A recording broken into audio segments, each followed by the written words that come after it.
Bismillah, Assalamualaikum warahmatullahi wabarakatuh. Baik, pada kesempatan ini Ustadz akan mencoba membahas tentang soal-soal latihan persiapan ujian akhir semester.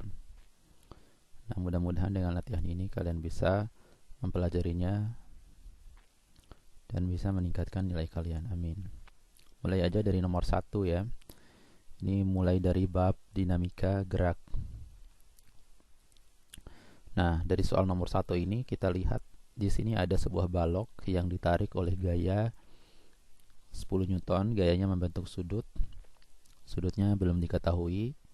Ada koefisien gesekan statisnya 0,2 ini sini. Koefisien gesekan kinetisnya 0,1 ya. Masanya 4. Kemudian yang ditanya besar gaya gesek yang bekerja pada balok. Nah, kita akan menentukan dulu gaya-gaya atau menguraikan dulu gaya-gaya yang ada pada balok tersebut ya. Nah, coba kita gambar. Di sini gayanya miring, harus diuraikan ke sumbu X sama ke sumbu Y. Nah, kita uraikan seperti itu ya. Nah, yang ke sumbu X itu adalah F cos namanya. F cos alpha, terus yang ini F sin kalau ini ya, F sin alpha. Kemudian ada gaya berat ke bawah W, terus ada gaya normal ke atas ya. Nah, kita akan cari dulu F cos alfanya, F sin alfanya, terus gaya normal, gaya beratnya. Itu kan ada sudut alfa ya, kita belum tahu nilai cos alfanya itu berapa. Di soal itu diketahui tan alfanya 4/3. Nah, tan itu berarti coba kita gambar segitiga ya. Ini alfa misalkan, tan itu kan depan per samping ya. Tan alfa 4/3. Tan alfa 4/3. Tan itu kan depan dibagi samping. Berarti kalau diketahui tan alfanya 4/3, depan dibagi samping, depannya 4, sampingnya 3. Sehingga miringnya 5 ya, pakai Pitagoras. Terus untuk menentukan cos alfa. Jadi cos alfa, sin alfa kita bisa tentukan nih. Cos alfa itu kan samping per miring ya. Sampingnya 3, miringnya 5. Nah, kemudian sin alfa. Sin alfanya itu kan adalah depan per miring. Depannya 4, miringnya 5. Berarti 4/5. Udah kita tentukan semua ya. Sehingga kita bisa tentukan F cos alfanya berapa, F sin alfanya berapa. F kali cos alfa 10 kali 3/5. 10 kali 3/5 berapa? Ini 10 dikali 3/5. Nah, 10 kali 0,6 kan? Yaitu 6. Nah, berarti sini 6 Newton ya. Ini 6 Newton. Nah, berarti yang F sin alfa berapa? 10 dikali sin alfa. Sin alfanya 4/5. 4/5. Berapa tuh? 10 dikali 0,8. 10 dikali 0,8 berapa? 8 ya.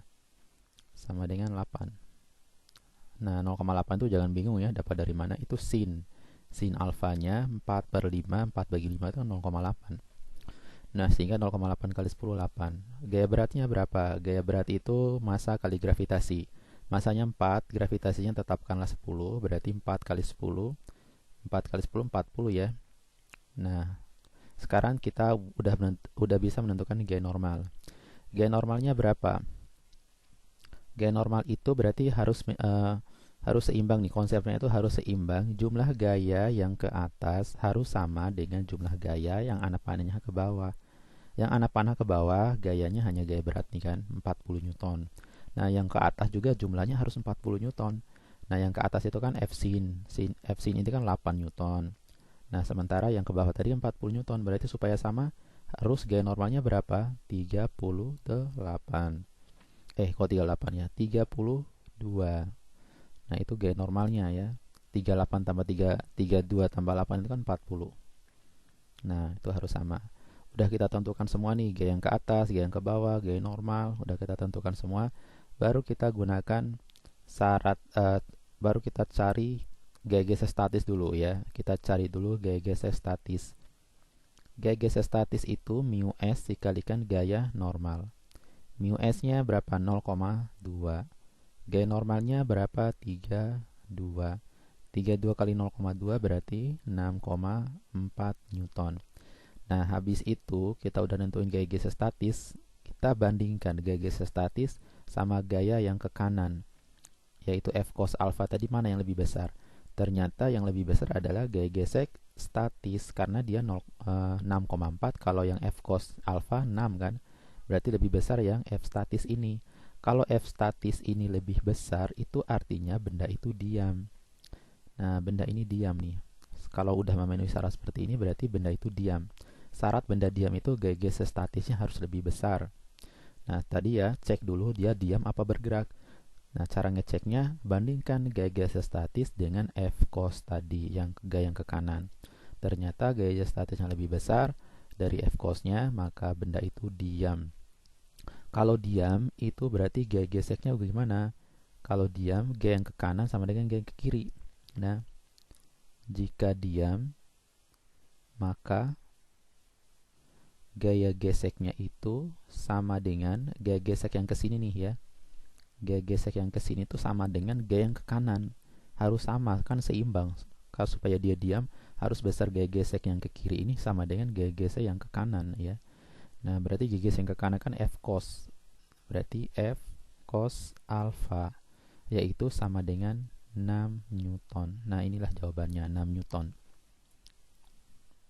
Ya, gitu-gitu ya. Cari gaya geser statisnya, bandingkan supaya kita tahu dia diam apa bergerak.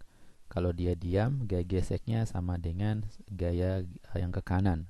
Gaya gesek yang ke kiri sama dengan gaya yang ke kanan, yaitu F cos.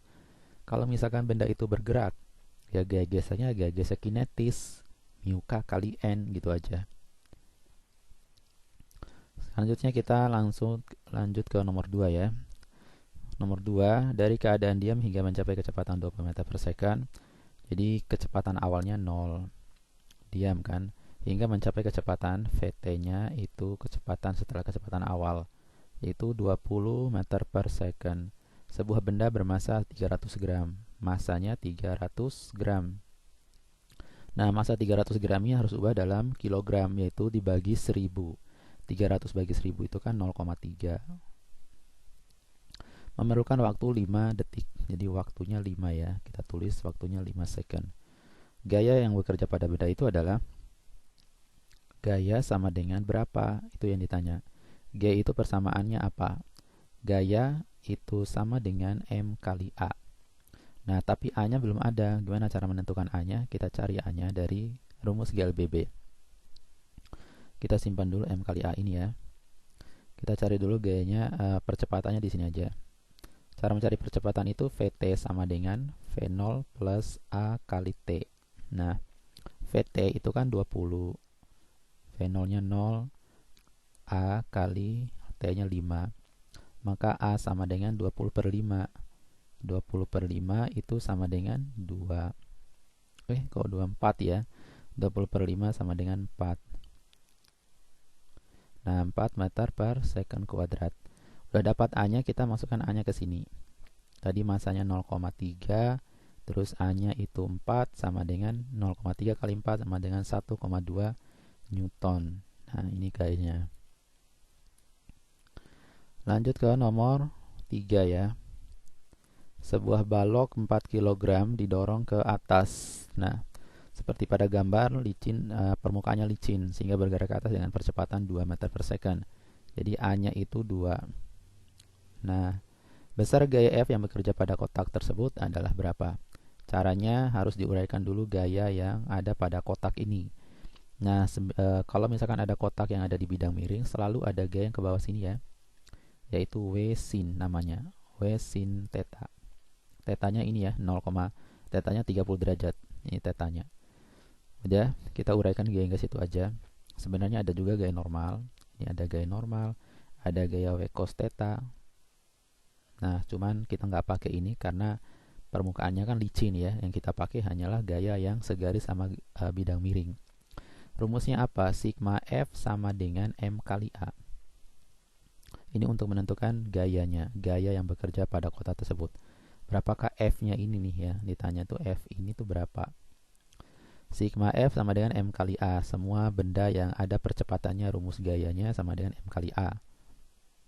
Sigma F, jumlahkan gaya pada kotak itu. Gaya yang segaris ya, yang segaris bidang miring itu.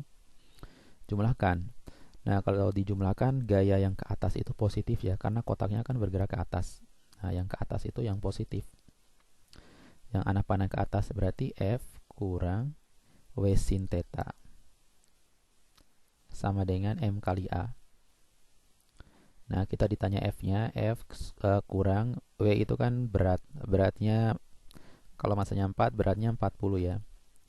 Kemudian sin 30 sama dengan masanya 4 dikalikan percepatannya 2. Berarti F kurang berapa nih? 40 kali setengah sama dengan 8. Berarti F sama dengan, ini kan 40 bagi 2, 20. 20 min 20 ini pindahin ke kanan. Jadi 8 tambah 20 sama dengan 28 Newton.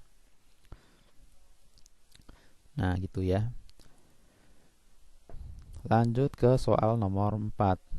Masuk ke soal hukum gravitasi Newton ya. Planet A berjari-jari R mempunyai percepatan gravitasi di permukaan sebesar G. Jadi kalau misalkan ya ada suatu planet, misalkan seperti ini. Nah ini jari-jarinya. Planet A berjari-jari R mempunyai percepatan gravitasi di permukaan sebesar G. Di permukaan kita anggap misalkan titik 1 ya. Titik 1 ini di permukaannya, gravitasi yang di permukaan ini G. Kemudian pada ketinggian setengah R, misalkan tinggi ini titik 2. Tingginya H ini misalkan. Tinggi itu adalah setengah R. Ini setengah R tingginya. Nah, dari permukaan ya. Nah, ditanya berapakah gravitasi di titik 2 ini, berapakah gravitasi di sini, ini yang ditanya. G2. Nah, ini tinggi dari permukaan kita anggap H ya, setengah R H-nya berarti. Caranya kita pakai perbandingan aja. Oke, kita jabarkan di sini aja. G2 per G1 sama dengan, ini rumusnya ya, G2 per G1 sama dengan R dibagi dengan H plus R. Ini kuadrat. Nah, ini ya persamaannya. Terus kita lanjut lagi di sini. G2 per G sama dengan, kita tulis R-nya di sini tetap. Terus hanya kita ganti, tadi kan tingginya setengah R. Kita tulis di sini setengah R ditambah dengan R. Terus kita kuadratin, jangan lupa. Kita jumlahin dulu yang bawah ini. Berarti R dibagi dengan setengah tambah R itu berapa? Setengah tambah 1. Nah, setengah tambah 1 itu kan 3 per 2R. Ini kuadrat. Coret R-nya ya. Sehingga ini 1 dibagi 3 per 2 berapa? 1 dibagi 3 per 2, yaitu 2 per 3. Jadi 1 dibagi 3 per 2 itu misalkan ya seperti ini. 1 dikali 2 per 3 itu caranya ya. Berarti 2 per 3. Nah berarti ini 2 per 3 ya. 2 per 3 ini kuadrat. Ini tetap G2 per G. Nah lanjut di sini ya. G2 per G sama dengan berapa? Dikuadratin dulu yaitu 4 per 9. Maka G2 sama dengan 4 per 9G. Nah ini ya.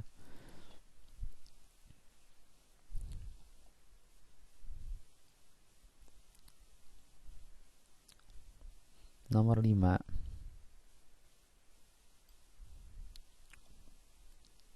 Dua buah planet A dan B bergerak mengelilingi matahari. Perbandingan jarak antara planet A dan planet B.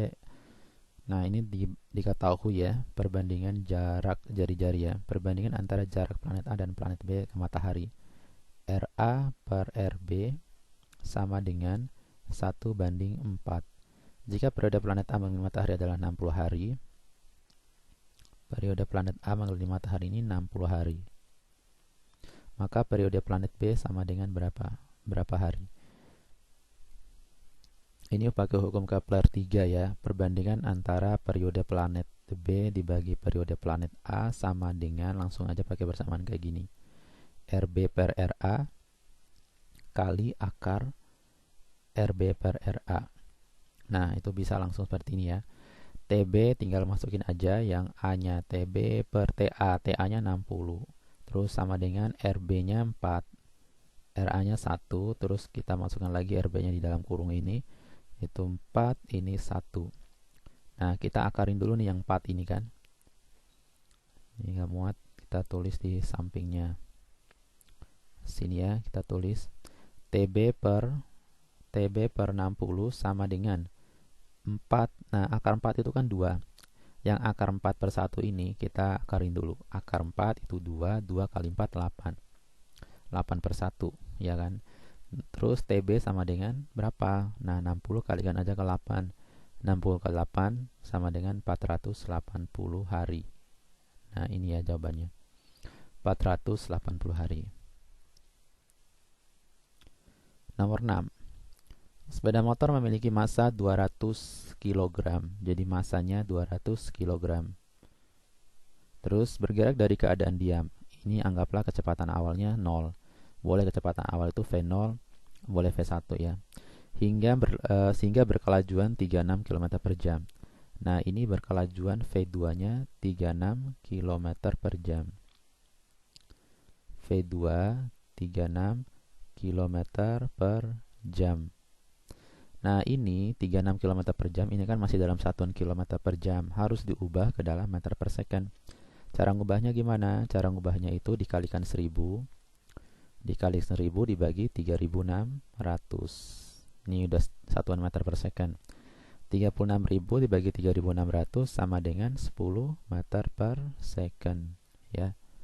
Jadi selalu seperti itu ya, 3 km per jam keubah ke meter per second dikali 1000 dibagi 3600. Yang ditanya besar gaya dorong besar daya, ditanya tuh daya ya. Besar dayanya itu berapa? Nah, ditanya daya. Daya itu sama dengan usaha dibagi waktu. Di sini waktunya adalah 10 detik ya. Ini ada waktu 10 detik. Nah, usahanya berarti kita harus cari dulu usahanya W-nya. Cara mencari usaha kalau ada kecepatan kayak gini, usaha sama dengan setengah M kali V2 kuadrat dikurangi V1 kuadrat. Berarti setengah kali masanya 200 dikali V2-nya itu 10 kuadrat dikurangi V1-nya 0. Nah, 200 bagi 2 sama dengan 100. 100 kali 10 kuadrat itu kan 100. 100 kali 100, 10.000 ya. 10.000 Joule. Nah, W-nya masukkan ke sini. Maka dayanya 10.000 dibagi dengan waktunya 10.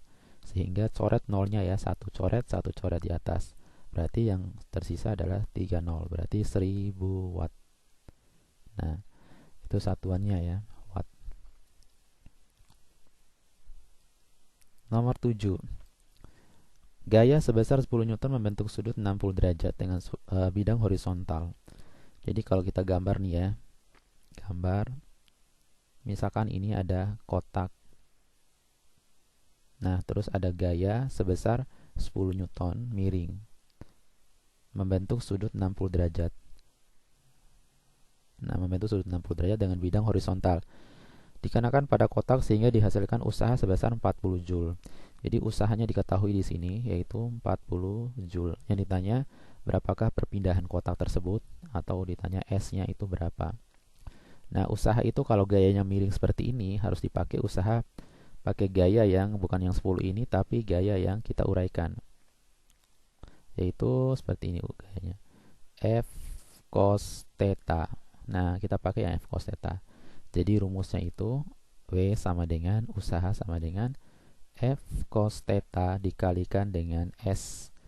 Nah, W-nya 40 sama dengan F cos theta ya. F-nya 10, cos 60 itu kan 0, cos 60 ya. Cos 60 itu kan setengah dikalikan S.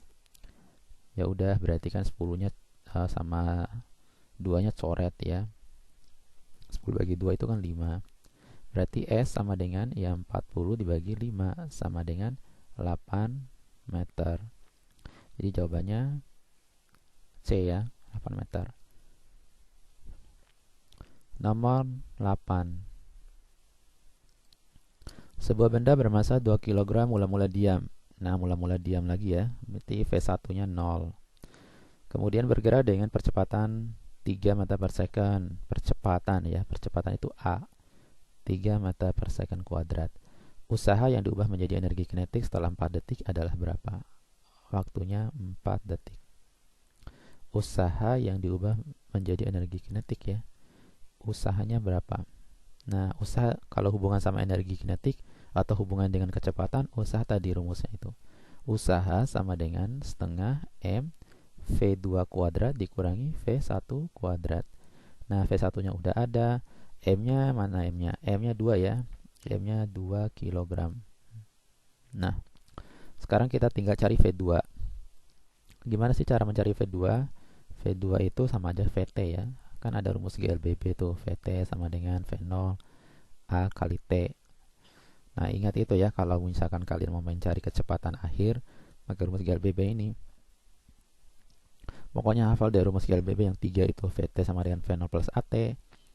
Yang S, yang VT kuadrat itu hafal.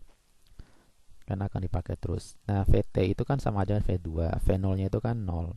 Kan sama aja V1 ya. Terus A-nya 3. Terus waktunya 4. Berarti V2 sama dengan 12. Nah, masukkan ke sini, berarti setengah masanya tadi, masanya 2, V2-nya 12 kuadrat dikurangi V1-nya 0. Coret 2-nya ya, coret, berarti 12 kuadrat sama dengan 144 Joule ya. Berarti jawabannya B, 144. Nah, nomor 9. Sebuah bola bermasa 2 kg, ini masa 2 kg dilepaskan dan meluncur dari posisi A ke posisi C. Nah, lintasan melengkung yang licin. Apabila gravitasinya 10, maka besar energi kinetik yang dialami bola saat tiba di C ini berapa? Ini tanya ini pas dia sampai di C, itu energi kinetiknya berapa? Nah, ini bola dari A sampai ke C itu kita persamaannya bandingkan aja dengan hukum kekekalan energi mekanik, di mana energi mekanik di titik A dimanapun dia berada ya, energi mekanik itu selalu sama. Energi mekanik di titik A karena ditanya di C, berarti kalian bandingkan sama dengan kan yang di C, EM di C. Kalau di B berarti kalian sama dengan yang di B. EMA itu EM, energi mekanik, rumusnya apa? EP tambah EK. EPA tambah EKA sama dengan EPC ditambah dengan EKC. Nah, ini yang ditanya nih, EK di C ini ya. EP di titik A. EP di titik A itu rumusnya apa? MGH yang A. EK itu apa? Setengah MVA kuadrat. EP itu apa? MGH-nya HC ya kalau di sini. EKC berarti kita nggak usah uraikan karena ini yang ditanya. Terus H yang A itu yang mana? H yang A itu yang di sini. Ini H yang A nih ya. Cara dari sini ke sini tuh H yang A, yaitu 2 meter. Kalau yang H yang C, yang ini H yang C. Nah, 75 cm. Kita masukkan angkanya, masanya berapa tadi? 2, gravitasinya 10, H yang A 2 ditambah. Nah, ingat ya, kalau dia meluncur, sebuah bola dilepaskan atau meluncur, kecepatan di titik A ini, kecepatan di mula-mulanya ini adalah 0. Sehingga energi kinetik di titik A itu 0. Di VA-nya kan 0. Nah, masanya 2, masukin lagi, ini 10, H di titik C. Ini satunya meter, ini satunya senti. Nah, harus diubah sentimeter ini, keubah ke dalam meter, yaitu 0,75 meter. Berarti ini dikali 0,75 ditambah EK ya, EKC. Ini berarti 2 kali 10, 20 kali 2, 40 sama dengan berapa nih? 2 kali 10, 20, 20 kali 0,75 berapa? 15 ya. 15 ditambah dengan EK di titik C. Maka EK di titik C sama dengan 40 kurang 15 sama dengan berapa tuh? 25 Joule. Ya, jawabannya di A ya. 25 Joule. Nomor 10. Sebuah benda 2 kg bergerak pada permukaan licin dengan kecepatan 2 meter per second. Jadi masanya 2 kg bergerak pada permukaan licin dengan kecepatan 2 meter per second. Pada benda dilakukan usaha 20 Joule ya. Jadi kecepatan 2 meter per second, berarti ini kecepatan awal. Nah, bergerak permukaan licin dengan kecepatan 2 meter per second. Pada benda dilakukan usaha 20 Joule. Ini usahanya 20 Joule. Sehingga kecepatan benda tersebut akan berubah menjadi berapa? Kecepatan benda itu akan berubah menjadi berapa? Yang ditanya adalah V2-nya sama dengan berapa? Ini ditanya V2 ya. Nah, hubungkan usaha sama kecepatan. Rumusnya sama kayak tadi. Rumusnya itu setengah M V2 kuadrat dikurangi V1 kuadrat. Usahanya 20 sama dengan setengah kali masanya itu 2 kali V2 kuadrat dikurangi V1-nya 2 kuadrat. Nah, kayaknya ini nggak ada jawabannya. Nah, coba ya, kita coret 2-nya. Ini 20 sama dengan V2 kuadrat dikurangi 2 kuadrat itu kan 4 ya. 4 ini pindahin ke sebelah kanan. Nah, jadinya 24 sama dengan V2 kuadrat ya. 20 tambah 4 jadi 24. Maka V2 sama dengan akar 24. Akar 24 itu berapa? Akar 24 itu sebenarnya ya, akar 24 itu sama dengan akar 6 kali 4. Akar 4 itu kan nggak bisa, akar 6 itu kan nggak bisa ya. Akar 4 itu kan 2. 2 akar 6 sebenarnya. Jadi ini 2 akar 6. Harusnya ini ya benar ya, ada ya jawabannya. 2 akar 6. Oke.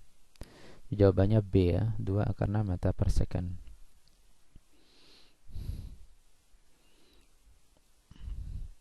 Nomor 11. Definisi dari momentum adalah momentum itu apa? Momentum. Momentum itu persamaannya M kali V, massa kali kecepatan.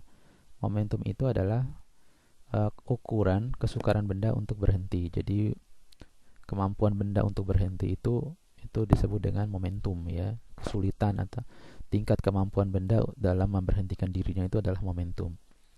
Nah, kalau misalkan benda yang lebih besar, dia susah mempertahankan geraknya ketika dia bergerak. Berarti jawabannya itu adalah C ya, ukuran kesukaran benda untuk berhenti. Nomor 12 udah masuk momentum ini ya. Sebuah mobil bermassa 1500 kg. Massa mobilnya 1500 kg.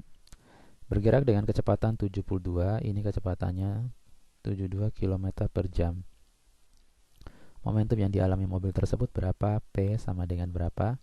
Nah, ingat ya, 72 ini kan dalam satuan kilometer per jam. Gimana kita harus samakan satuannya jadi meter per second? Berarti 72 dikali apa tadi? 72 dikali 1000 dibagi 3600 ya, selalu seperti itu. Nah, berapa? 72.000 dibagi 3600, coret nolnya 2, 720 dibagi 36, yaitu 20 meter per second.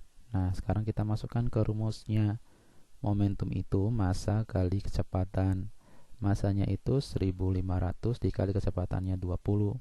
Sama dengan berapa? 30.000 ya. 2 kali 15 aja itu kan 30, berarti 30.000. 30.000 kilogram meter per second. Jadi jawabannya adalah C.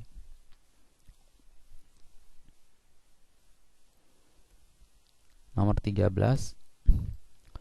Sebuah bola bermassa 40 gram. Jadi massa bolanya 40 gram. Nah, 40 gram ini harus diubah ke dalam kilogram, yaitu 40 kali 10 pangkat min 3 kilogram, atau 4 kali 10 pangkat minus 2 kilogram ya. Kalau jadikan 40 min 3. Kalau 4 nggak ada nolnya, berarti 4 kali 10 pangkat min 2 ya. Nah, dilempar dengan kecepatan V1 6 meter per second ke kiri. Jadi V1 6 meter per second ke kiri. Anggaplah ke kiri itu negatif ya, berarti min 6 meter per second.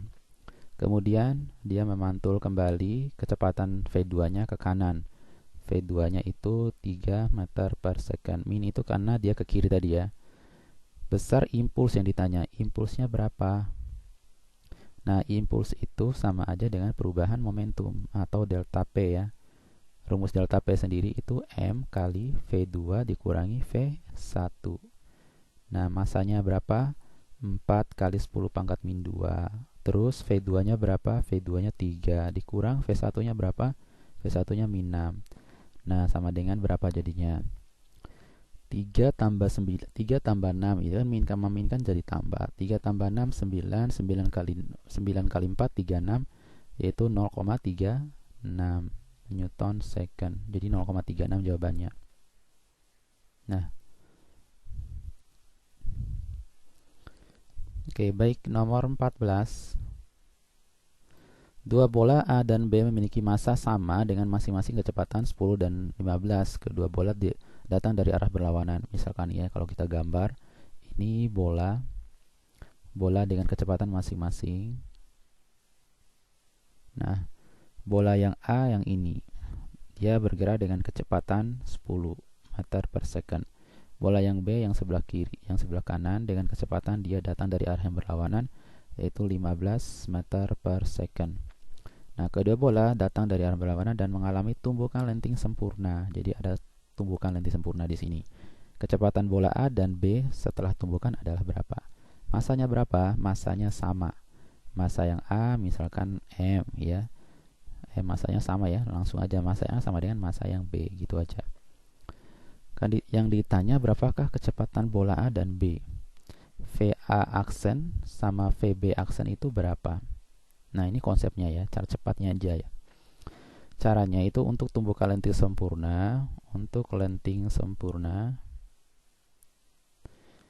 jika massa kedua benda itu sama,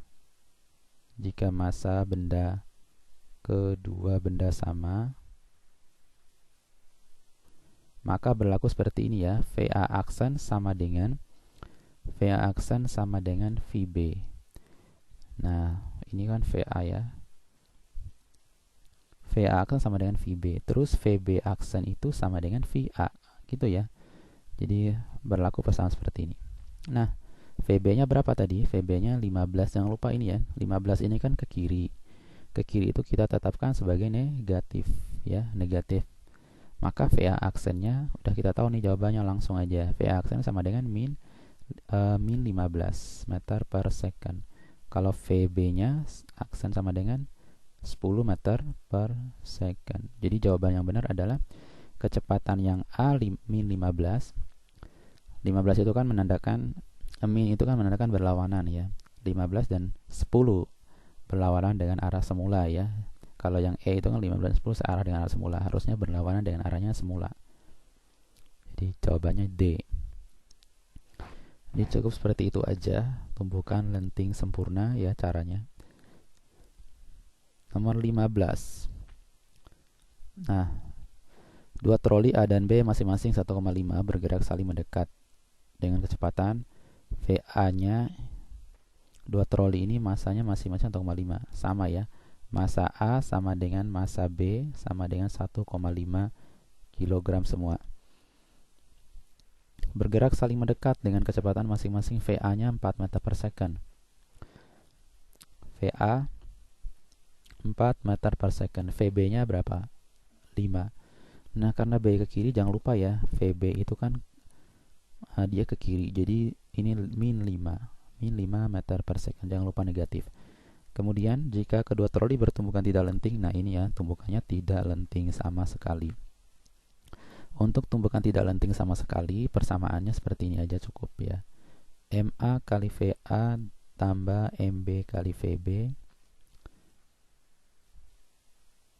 sama dengan, jumlahin masanya di sini, MA tambah MB kali V aksen. Kan ditanya berapakah kecepatan kedua troli setelah tumbukan. Itu V aksen karena kecepatan mereka sama, barengan ya setelah tumbukan.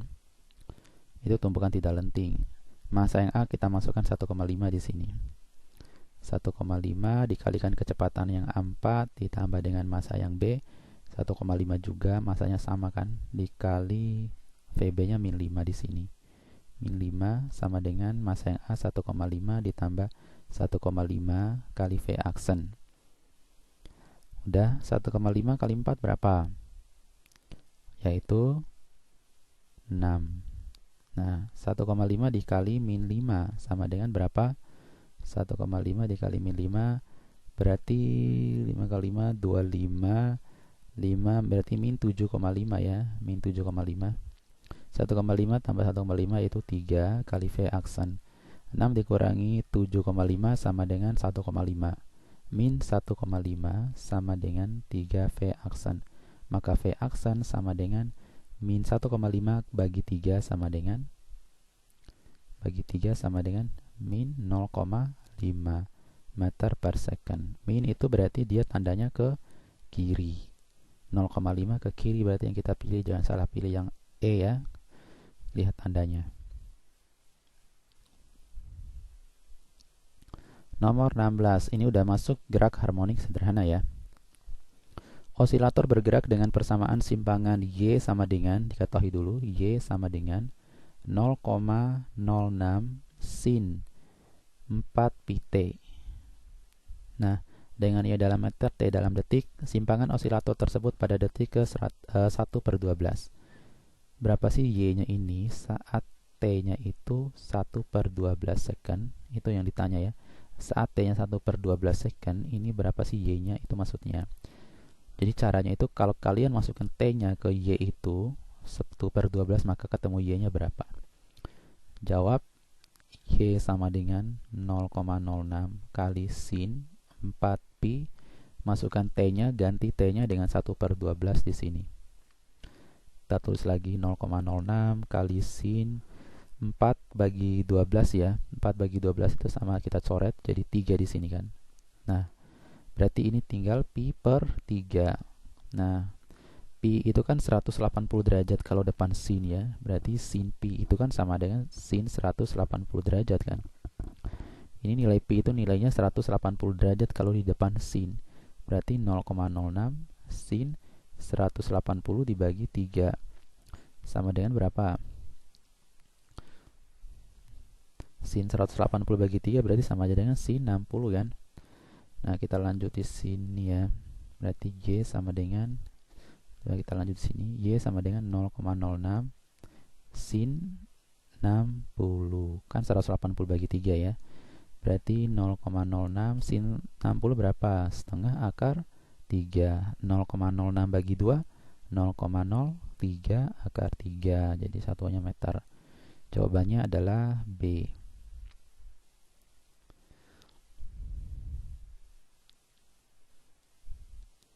Nomor 17. Sebuah partikel melakukan getaran selaras dengan frekuensi 6 Hz ya. Amplitudenya 5 cm. Diketahui frekuensinya 6, terus amplitudenya 5 cm.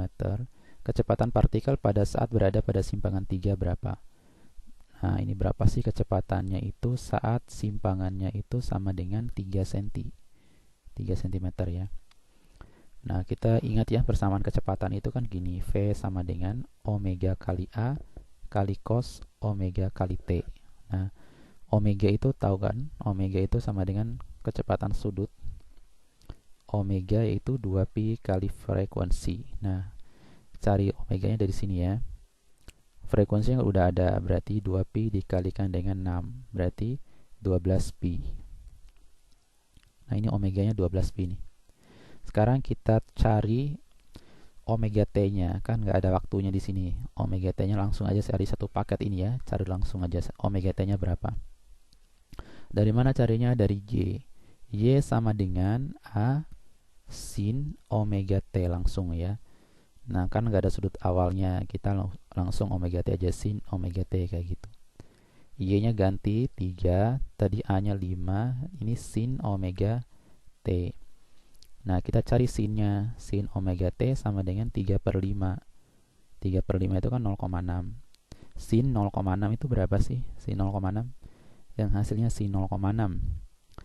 Nah, kalian harus tahu ya, yang hasilnya sin 0,6 itu adalah sin 37. Berarti omega T ini sudutnya 37 derajat. Nah, kok 30 ya? 37 maksudnya ya. Nah, kita masukkan ke sini. Omeganya kan 12pi. 12pi dikali dengan A.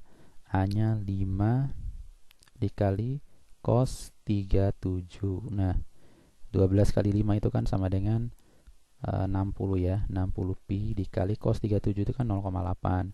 0,8 kali 60 itu sama dengan 48pi. cm per second.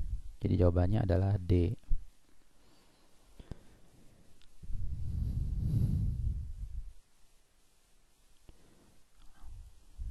Nah, lanjut ke soal nomor 18. Pada getaran harmonik pegas, jika massa beban yang digantung pada ujung bawah pegas adalah 1 kg, frekuensi getarannya 3. Jadi massanya, kalau misalkan dulu ya, massa yang satu ini 1 kg, dia frekuensinya itu adalah 3 Hz. Terus jika massa bebannya ditambah sehingga sekarang menjadi 4 kg, kalau massanya 4 kg, maka frekuensinya yang kedua ini berapa? Frekuensinya 3 Hz ya. Nah, cara mencarinya kita bandingkan aja pakai perbandingan.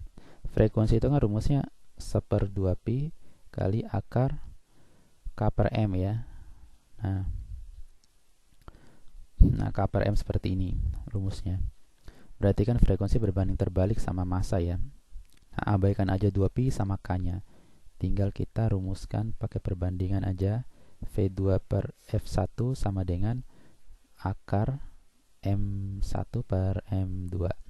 Nah, masukkan ke sini. F2-nya ditanya. F2 per F1-nya 3 sama dengan akar M1-nya 1, M2-nya 4. Maka F2 per 3 sama dengan 1 per 2 ya. F2 sama dengan 3 per 2 harusnya ya, yaitu 1,5 Hz. Jadi jawabannya 1,5 harusnya ya. Ini F 1,5. Oke. Ini berupa diubah seperti jawabannya. Ini jawaban yang benar 1,5 Hz. Oke, nggak apa-apa. Nomor 19. Besar periode getaran sebuah benda tidak bergantung pada apa? Periode getaran. Periode itu untuk pegas itu 2pi dikalikan akar M per K. Kalau frekuensi tadi kan K per M. Ini untuk pegas. Kalau untuk bandul, kan ada 2 periode, pegas sama bandul. Untuk bandul yaitu 2pi kali akar L per G. Nah, ini ya. Untuk pegas yang sebelah kiri, untuk bandul yang sebelah kanan yang ada L-nya. Nah, ada lagi rumus periode satu lagi untuk gelombang getaran, yaitu waktu dibagi dengan jumlah getaran. Nah, ini berkaitan dengan jumlah getaran ya. Jumlah getaran. Nah, sekarang kita coba sesuaikan dengan soalnya nomor 19. Pengaruhnya periode sama apa aja sih pengaruhnya? A. Jumlah getaran, iya. B. Frekuensi, iya. Kan periode itu kan sama dengan kebalikan dari frekuensi. Nah, ini juga bisa. Amplitudo, enggak ada pengaruh sama amplitudo di sini. Waktu, iya. Massa beban ada, ya. Berarti yang kita pilihkan di soalnya yang tidak ya, yang tidak terpengaruh. Berarti adalah yang C. Nah, gitu. Nomor 20, pernyataan tentang energi getaran yang benar adalah jadi energi getaran itu energi total ya, energi mekanik itu sama dengan setengah K A kuadrat. Ini energi mekanik. Kalau energi potensialnya apa? Setengah K Y kuadrat. Kalau energi kinetiknya apa? Setengah K A kuadrat kurang Y kuadrat. Nah, ini energi dalam getaran. Kalau ditanya energi aja berarti maksudnya adalah energi mekanik ya, energi total ya. Nah, pernyataan tentang energi getaran yang benar. A berbanding terbalik dengan kuadrat amplitudo, harusnya berbanding lurus dengan kuadrat amplitudo ya. A itu kan amplitudo. Jadi EM ini kan berbanding lurus dengan A kuadrat. Berbanding lurus dengan amplitudo. Salah, berbanding lurus dengan kuadrat amplitudo. Nah, ini yang benar, berbanding lurus dengan kuadrat amplitudo. Nih, berbanding lurus sama ini maksudnya ya. Nah, lurus, bukan terbalik.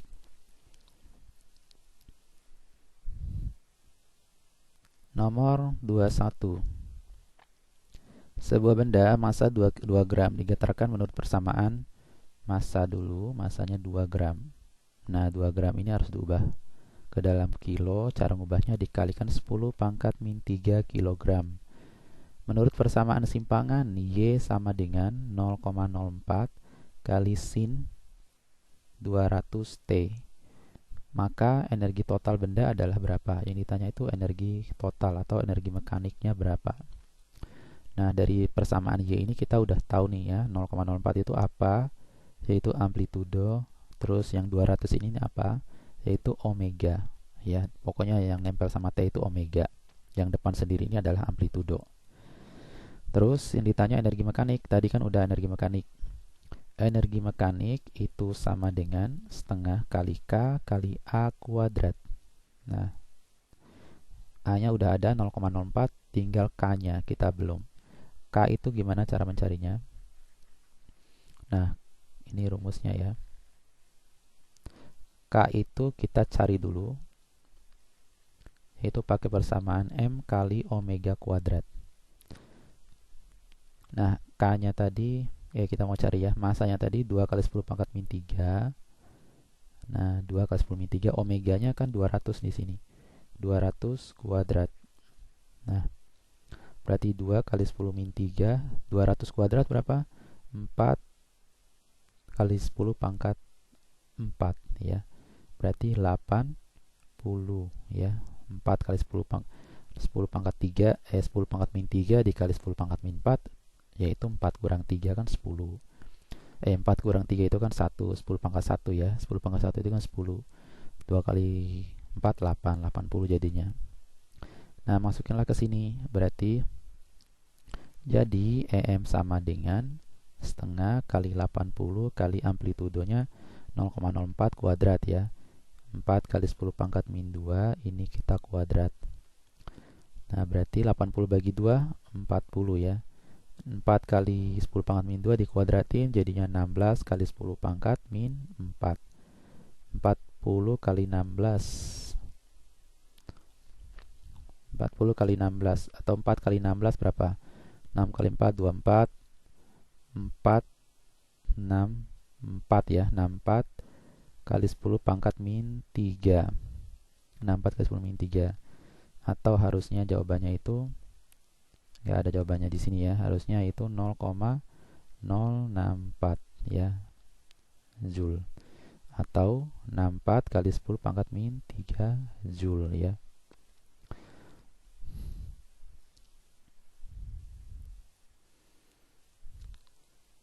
Oke, lanjut aja nomor 21 ya, nomor 22. Benda bergetar selaras dengan sederhana pada pegas dengan tetapan gaya. Tetapan gaya itu K. K itu sebesar 40 Newton per meter. Amplitudo getaran tersebut 20 cm. Amplitudonya adalah 20 cm. Dan kecepatan maksimumnya sebesar 2 meter per second. Kecepatan maksimum 2 meter per second ya. Massa benda tersebut bernilai berapa? M. Nah, dari K-nya ini kita bisa tentukan massanya. K itu kan sama dengan tadi M kali omega kuadrat. Nah, dari sini bisa kita tentukan massa. K-nya udah ada, omeganya belum. Nah, cara mencari omega itu dari kecepatan maksimum. Kecepatan maksimum itu omega kali A. Tapi A-nya ini harus ubah ke dalam meter ya, yaitu 0,2 meter. Ini 2, ini omega, ini 0,2. Maka omega sama dengan 2 dibagi 0,2 sama dengan 10 ya. Nah, masukin di sini massanya tadi ditanya, K-nya 40, ini massa, ini omeganya kita ganti 10 kuadrat. Maka massa sama dengan 40 dibagi 100 sama dengan 0,4 kg. Ya, 100 kan 0, jadi 10 pangkat 2 tadi ya. Jawabannya 0,4.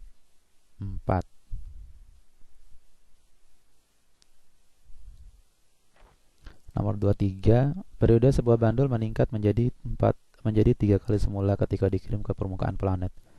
Periode itu ini ya, T.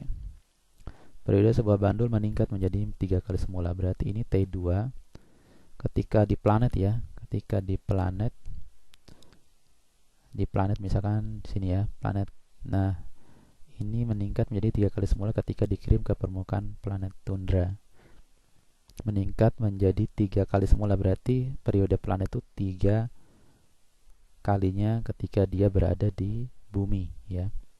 Nah, ketika berada di bumi, TB gitu. Percepatan gravitasi pada permukaan tundra dibandingkan percepatan gravitasi di planet bumi berapa? Percepatan gravitasi di planet banding percepatan gravitasi di bumi itu berapa? Nah, itu yang ditanya ya. Atau yang ditanya itu adalah percepatan gravitasi di planet itu berapa kalinya percepatan gravitasi di bumi gitu maksudnya. Dihubungkan periode tadi ya. Periode tadi kan persamanya gini. Periode planet dibagi periode planet di bumi, periode bandul di bumi ya. Itu sama dengan sebanding sama L ya, dan berbanding terbalik dengan gravitasi.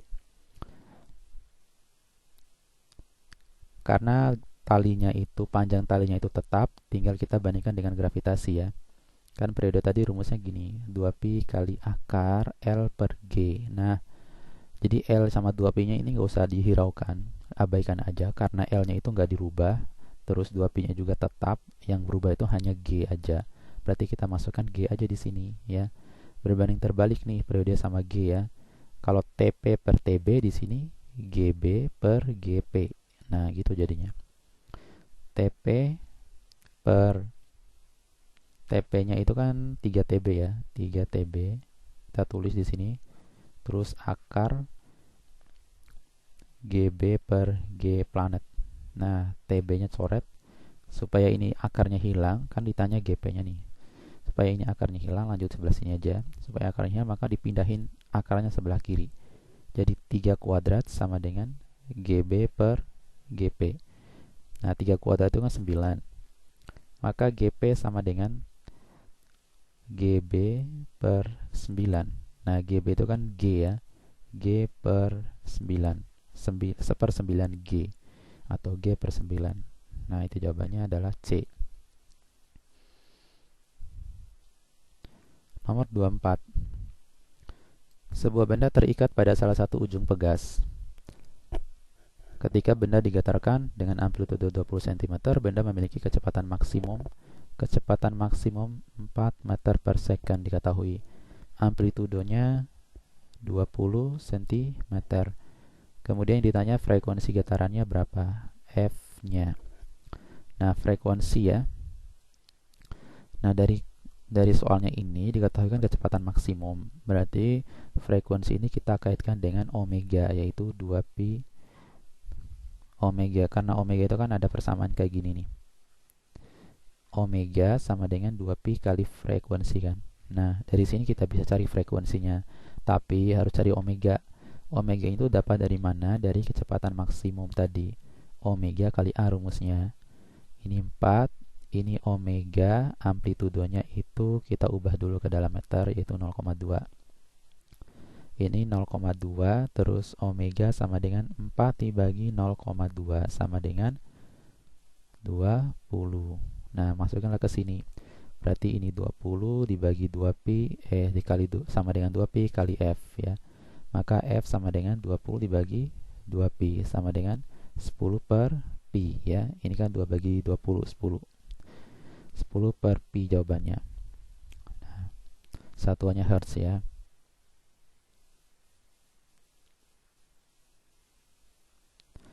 Nomor 25. Dalam getaran harmonik, kecepatan getaran berapa? Dalam getaran harmonik, kecepatan getaran. Nah, dalam gerak harmonik, kecepatan yang ditanya ya. Jadi, kecepatan itu setelah banding dengan simpangan, ini kaitannya dengan simpangan ya. Kecepatan itu tadi rumusnya omega kali A dikali cos omega kali T. Omega itu kan 2pi kali frekuensi dikali A dikali cos omega T ya. Nah, kecepatan itu sebanding sama frekuensi. Nah, berbanding terbalik dengan kuadrat frekuensi salah. Berbanding lurus dengan pangkat 3 amplitudo salah juga, nggak ada kuadrat ya. Ini kan nggak pakai kuadrat amplitudenya. Frekuensinya juga dia sebanding ya, nggak pakai kuadrat juga salah. Berbanding lurus dengan sudut fasenya. Nah, ini namanya sudut fase ya. Nah, berarti ini benar nih, berbanding lurus dengan sudut fasenya. Cos selalu sebanding dengan simpangan. Nah, ini gimana cara nantinya? Sebanding apa berbanding terbalik sama simpangan? Nah, jadi acuannya dari bandul misalkan ya, ini bandul. Nah, misalkan ini simpangan. Bandul itu kan bergerak dari paling tinggi sampai ke paling rendah ini. Kalau tempat yang paling tinggi ini, pas bandul naik ke atas, ini kecepatannya 0. Kecepatan di sini itu adalah minimal. V-nya minimal di sini. Minimal tapi simpangannya maksimal. Kan simpangan itu kan tinggi sebenarnya. Paling tingginya kan sini, simpangan maksimal. Sementara di titik terendah ini itu kecepatannya maksimal, tapi simpangannya minimal. Berarti dari sini simpangan sama kecepatan itu berbanding terbalik. Semakin besar simpangan maka kecepatannya semakin kecil. Bukan sebanding ya, tapi berbanding terbalik. Sehingga ini salah. Yang benar adalah yang E. Nah, selesai sudah ya. Kita bahas latihan soal dari nomor 1 sampai nomor 25 tadi. Semoga dengan latihan soal ini kalian bisa memudahkan kalian untuk belajar dalam persiapan ujian akhir semesternya. Demikian, kurang lebihnya mohon maaf. Assalamualaikum warahmatullahi wabarakatuh.